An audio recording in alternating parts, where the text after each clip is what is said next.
Un verdadero gusto poder conversar con Diego Recalde. Formalmente sí es cineasta, es escritor, pero lo he convocado por varios motivos. Un pensador, un intelectual, un provocador intelectual interesante que genera debate. Y anoche, mientras comentábamos y veíamos lo que pasaba en la sede donde festejó Javier Milei, lo vi ahí, Sí, te vi exultante. salir exultante. Contanos primero esa experiencia personal, humana, no desde la política. Sí, sí, es ¿Cómo te clarísimo. sentiste? Fantástico, pero te voy a decir por qué. Bueno, lo bueno es que esa noche, o sea, ayer, la sonrisa no me entraba en la almohada. Claro. Yo quería que pasara esto porque hace 4 años que venía trabajando con Federico Sturzenegger en la Ley Bases. Ah, mirá vos. Yo formé parte de eso en lo que sería el aspecto cultural, que se dio naturalmente porque yo venía investigando en paralelo el tema de cómo se financian los organismos culturales. Claro. Porque había un mito del que yo también había caído víctima respecto a cómo se financia el Inca y otros tantos, Sí. que me empezó a generar sospecha. A partir de ahí me puse a investigar, empecé a estudiar la historia impositiva argentina, que es muy curioso porque desde el advenimiento de la democracia, todos los presidentes crearon impuestos o los subieron.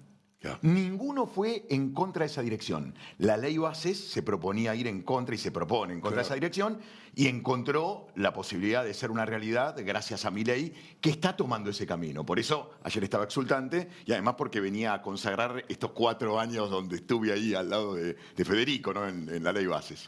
¿Por qué a lo de Federico? ¿Vinculaciones Porque originales del radicalismo o nada que ver? no, nada que ver. Arrancó esto hace 4 años cuando Federico se propuso asumir la enfermedad del país y buscar la solución. Claro, qué buena Que frase. pero fue Qué buena así, frase. fue así. La enfermedad del país es un estado omnipresente, parasitario, bobo, deficitario y corrupto que te sale carísimo y no te da... No es que no te da nada a cambio, te da casi nada a cambio para no ser tan talibán. Y que te lo cuenta con claridad el líder del Estado presente. Claro. Que te está diciendo el Estado no existe, por eso yo recurro al privado. El líder, el que predica, te dice eso, por lo tanto ya el Estado presente no existe. Y ahí fue que se le ocurrió armar la ley Bases. Y fue citando a gente de distintos sectores, ¿viste? Rubros, Claro. y para que esos conocimientos aparecieran ahí en esa ley, porque la ley suele ser letra fría. Pasame el truco de la ley, Claro, para ¿dónde que no está? volvamos a caer en esas trampas. Y cada uno le iba contando la experiencia y por dónde había que ir. Qué interesante, Y lo no que armó sabía. Federico es para hacer... Es un patriota. Yo te juro que el día que se lo presentamos a Patricia, yo sentí que estaba en la casa de los Thompson con Mariquita y que estábamos cortando las cadenas del Estado esclavista y corruptor, Claro, sí. que ese era el verdadero esclavista, ya no el español. Y que estaba dándose una situación parecida y de manera, si querés, narcisista, dije, esto por ahí sintieron los héroes de Mayo, cuando decidieron romper las cadenas con España. Porque la sensación era esa, estamos rompiendo las cadenas con el Estado. Hermoso. Mirá y me acuerdo vos. que se lo presentamos a Patricia. El coloso, ¿cómo le dice Milei? El coloso. El coloso. Y pasó una cosa muy tremenda ese día.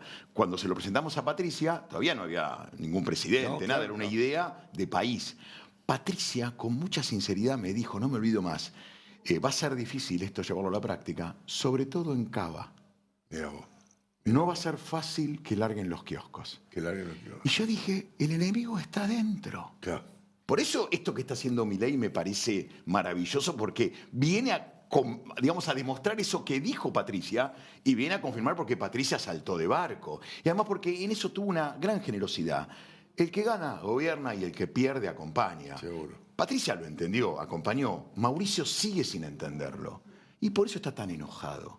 Y en realidad es como el loco que cayó en arenas movedizas y se mueve desesperado y no se da cuenta que al moverse se hunde más. Se hunde más. Ahora, En lugar de quedarse tranquilo y esperar que le tiren la liana o la soga. Se equivoca.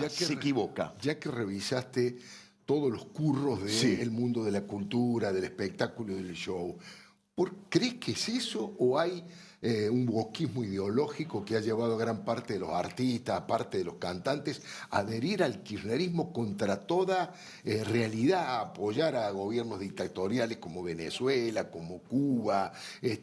¿Por qué crees que pasa eso? ¿No es por plata o también es por plata? No, es básicamente por plata. Claro. Lo vivimos con Perón. Perón inventó el artista militante. Yo como me puse a estudiar el peronismo en profundidad, muy poquitos actores o escritores se animaban a alzar la voz. Borges fue una excepción, que la pasó muy mal. Uno y otro más no debe haber aparte de Borges. En el caso de lo que pasó con el kirchnerismo fue exactamente lo mismo, porque Néstor y Cristina decidieron aplicar este secreto que había hecho que Perón estuviera más tiempo en el poder porque los actores suelen ser personas que convocan y hasta creíbles. Entonces su palabra no es tan discutida o es muy poco discutida. No, y en general tiene un narcisismo que es Muy, más muy fácil grande. de seducir. Sí, claro, una palmadita en el hombro alcanza y un Claro. sueldito. Ni siquiera te piden demasiado a cambio. Claro. Lo que pasa es que son los dobles de riesgo y no lo saben. Cuando cae el gobierno, quienes van a hacer el papel de doble en esa caída son ellos. Claro. Que fue lo que pasó, la mayoría de los actores peronistas se quedaron sin laburo después del 55. Claro. Y acá está pasando algo parecido, pero por otro motivo.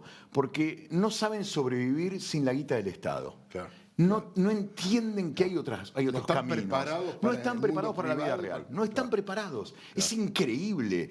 Y yo charlo con ellos y le digo, pero ¿cómo puede ser que te hayas convertido en un estatetal? Porque es un estatetal en definitiva. Un tipo que sin esa teta y sin esa leche se muere de inanición. Claro. Y es lo que está pasando. Por eso están tan enojados, porque se dan cuenta que no pueden sobrevivir sin la caja. Sin la no caja. pueden sobrevivir sin la caja. Es terrible lo que estamos viviendo. Ahora, Diego, recién te interrumpí cuando estabas definiendo lo que le pasa a Mauricio Macri. Sí. Quiero que me lo repitas. Si lo tuvieses acá, Mauricio Macri, no sé si hoy le tenés simpatía, si crees que también ayudó Yo creo que- a este cambio, pero ¿qué le dirías? ¿Qué Mirá. le recomendarías a Macri? Esta mañana el Sí. presidente casi que lo jubiló. Sí, claro. Yo no le estoy pegando, lo estoy zamarreando. Igual ya es tarde. A mí me parece que el gato consumió su séptima vida. Claro. Es las fuerzas del cielo de un lado y las fuerzas del hielo.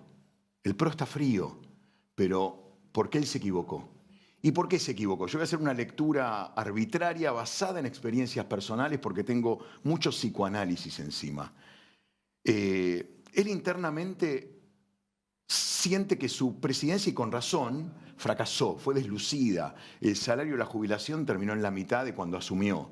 No se animó a hacer eso que yo creo que podría haberlo hecho. En el momento que tenía todo a favor, que fue en el segundo año. El segundo año. Ahí arrugó, algo pasó, es como que la entrega de la calle es el símbolo perfecto, cuando después vienen las famosas 14 toneladas de piedra, que es donde el peronismo se hace fuerte, porque el peronismo es psicópata, vos le das un centímetro y va por el metro. Ahí Ya. Mauricio le entregó el centímetro, que era lo que no tenía que haber hecho, que es lo que hace el Javier. Entonces, eso que él hizo, que sabe que fue un error, pero bueno, es Marcos Peña, que seguramente lo aconsejó, y fue el creador del PRO, también Marcos Peña. Claro. Por eso me parece que cree en él en ese momento, ahora no sé, y termina equivocándose a la hora de tomar una decisión. Hace que él, cuando se mira al espejo, se da cuenta que no lo superó a su papá. Esa es mi lectura. Claro. Y tiene ese pending. Que era el gran objetivo de su vida. ¿no? Exactamente, que debe Superar ser a su muy padre. difícil. Pobrecito, tenía un padre de 1.500 millones de dólares que Sí. además lo vivía psicopateando. Claro.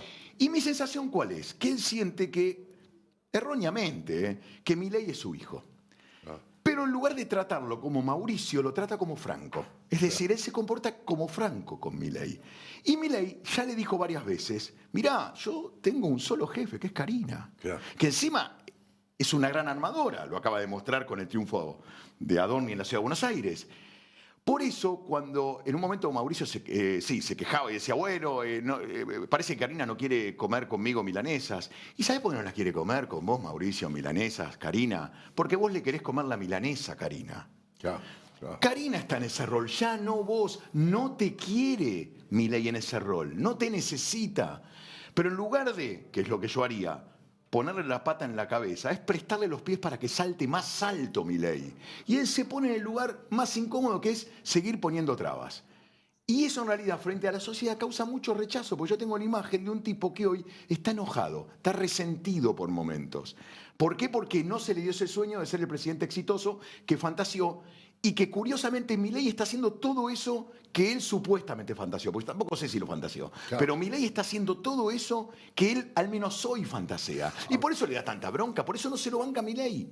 Y yo creo que Ficha Limpia fue la excusa para separarse del todo de Milei y odiarlo sin ambivalencia, porque a él eso le permite hoy por hoy y no darle una mano el día de mañana, porque estoy enojado, no me pidas nada, estoy Claro, enojado. eso, sí, Encontró sí, la sí. excusa. Ahora, suponete que viene, digamos, un amigo del exterior, un francés, un italiano, un canadiense, y te dice, ¿cómo, Diego, definirías ideológicamente a Javier Milei? ¿Qué es Javier Milei? ¿Un populista de derecha? ¿Un liberal? ¿Un anarco? ¿Qué es ideológicamente? Mira, el liberalismo, tal cual hoy lo transita Javier Milei es el liberalismo de los años 50, que es muy interesante, que es la escuela austríaca, todo lo que ya conocemos.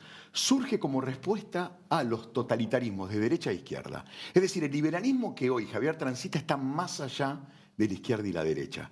¿Por qué? Porque los totalitarismos de derecha e izquierda son exactamente iguales. Ambos son colectivistas. La diferencia es, bueno, el de derecha cree en la propiedad privada, el de izquierda no, pero el de izquierda no cree en la propiedad privada para el súbdito, cree en la propiedad privada para el líder. Y en el caso de la derecha, si yo quiero tu casa, voy y te la quito. Bueno, Hitler agarró y se adueñó de todas las riquezas de los judíos. Entonces, ¿qué respeto a la propiedad privada había en la Alemania nazi? Ninguno. Además se definían como nacionalsocialistas, con lo cual... Ahí te das cuenta que es un punto en común, una gran frontera, pero una frontera muy grande que casi ocupa los dos países. Son exactamente iguales la derecha y la izquierda. Y el liberalismo vino a responderle a eso. No, nosotros estamos más allá. ¿Por qué? Ponemos la lupa en el individuo, no en el colectivismo. Y en eso Milei me parece que transita esta fórmula, la del liberalismo que está más allá. Después tenés el libertarismo que yo lo asocio con la juventud.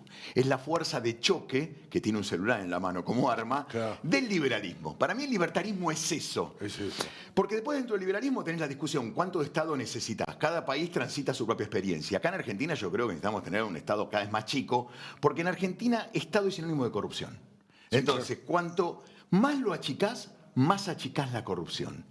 Y por eso entiendo lo que está haciendo Javier. Javier está yendo contra la corrupción del presente. Él sabe que la del pasado es imposible recuperar los bienes, porque además la justicia fue partícipe necesaria para que el delito suceda. La justicia en Argentina no es creíble. Ninguno de los jueces federales va a jugar a favor tuyo. Hasta operan como grandes extorsionadores. Mira, una vez un amigo que está en la justicia me dijo, mira, cuando haces una denuncia penal, acá en un juzgado de Comodoro Pi, ¿sabés qué lográs?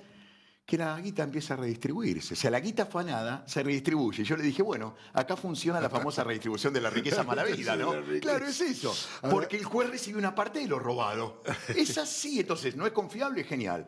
Vamos por la del presente. ¿Cómo la paro? Achico el Estado. Achico el Estado y achico la posibilidad de corrupción. Claro, menos cajas, ¿viste? ¿Y tenés alguna mirada crítica de todo lo bueno que estás comentando que está haciendo Javier Milei? Digo, este desprecio por determinadas reglas republicanas, ese ataque muy agresivo, como pocas veces, con sus insultos a periodistas o economistas o personas. ¿Eso te parece mal o crees que está dentro del paquete del transgresor? Yo lo tomo dentro del paquete del transgresor y te voy a decir dos cosas que estuve pensando porque las viví en carne propia. Con los malos no podés hablar de buena manera. A los malos tenés que hablarles en su idioma, es decir, de mala manera. Sí. Lo viví en lo diario, hasta incluso cuando tuve que discutir con un cuidacoche para evitar que el tipo me saqueara y se quedara con mi dinero.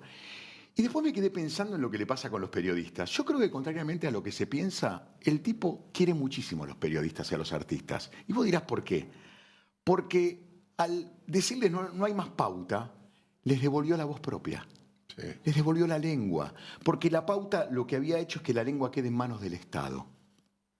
Sobre todo la pauta obvia. Sí, entonces, de esta manera logró que los periodistas se empiecen a independizar y digan lo que se les canta el totó, que está buenísimo. Porque también lo que había pasado en paralelo es, vos tenés la pauta oficial que dio origen al periodismo oficial. Sí. Eso generó, gracias a las redes, la existencia del periodismo paralelo.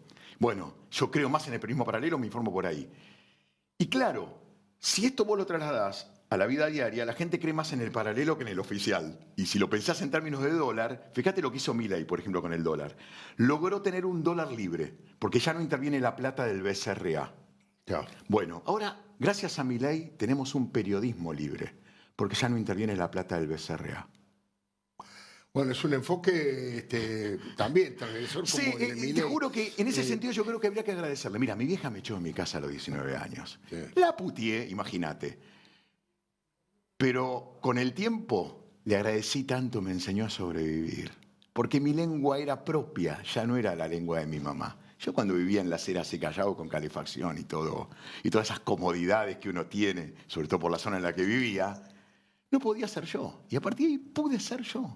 Terminé agradeciéndole y me cortó los víveres, era insoportable, ¿no? Un pendejo que se la pasaba desafiándolo todo. Claro. En un momento había que ponerle coto. Bueno, me puso el coto, hermoso, y le sigo agradecido. Me queda muy poquito tiempo. Perdón, No, cortito. Sí, a Cristina, ¿cómo le ves? ¿Es el comienzo del ocaso? ¿Ya está finalizando el proceso del cristinismo, del kirchnerismo, o todavía no hay que darlo por muerto? No, el peronismo está muerto. porque lo que hay ahora es un único líder, que en realidad no es un único líder, es más lindo todavía, un único paradigma, el paradigma liberal, que frente a la situación en la que estamos, donde el paradigma de la patria subsidiada dejó 7 chicos pobres de cada 10, y tiene mucha mayoría que cree en él.